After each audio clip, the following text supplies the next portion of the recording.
Cockroach Janata party இன்னைக்கு social media முழுக்க இத பத்தி தான் பேசிட்டு இருக்காங்க. இன்ஸ்டாகிராம்ல ஒரு ஐடியா திடீர்னு ஓபன் பண்றானுங்க.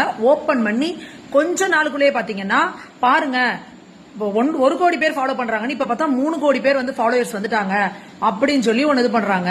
அதுக்கு என்ன காரணம் சொல்றாங்க அப்படின்னா, உச்சநீதிமன்ற நீதிபதி திரு சூரியகாந்த் அவர்கள் வந்து இளைஞர்களை பார்த்து நீங்க எல்லாம் காக்ரோச்னு சொல்லிட்டாங்க.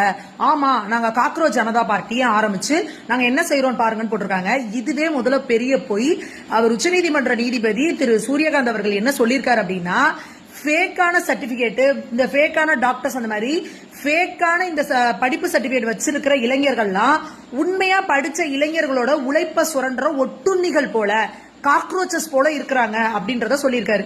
அப்ப உண்மையா இன்னைக்கு படிச்சு கஷ்டப்பட்டு சர்டிபிகேட் வாங்குற இளைஞர்கள் எல்லாம் அவர் சொன்னது சரியா தப்பா அப்படிங்கறத நீங்களே முடிவு பண்ணிக்கோங்க. அடுத்து இந்த ஐடியா ஓபன் பண்ணவங்க யாருன்னு பாத்தீங்கன்னா 2 பேரு, ஆர்பித் அபிஜித் 2 பேர் ஆரம்பிக்கிறாங்க. இவங்க 2 பேருமே வந்து ஆம் ஆத்மி கட்சியை சேர்ந்தவங்க. அவங்க எங்க இருக்காங்க இப்ப பாத்தீங்கன்னா யுஎஸ்ஏல உட்கார்ந்து இருக்காங்க.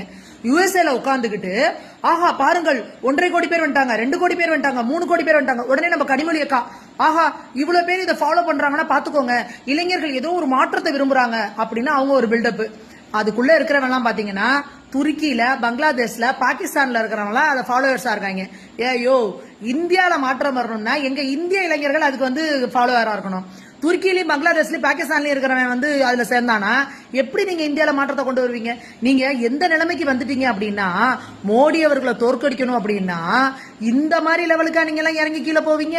எங்களுக்கு அது ஒண்ணும் புரியல. அடுத்ததா இன்னொரு பெரிய காமெடி என்ன பண்றாங்க அப்படின்னா, பாருங்க பாரதிய ஜனதா பார்ட்டியோட இன்ஸ்டாகிராம் பேஜ்ல இருக்க ஃபாலோயர்ஸை விட காக்ரோச் ஜனதா பார்ட்டியில வந்து ஃபாலோயர்ஸ் அதிகமாயிட்டாங்கன்னு ஒரு உருட்டை விட்டுறாங்க.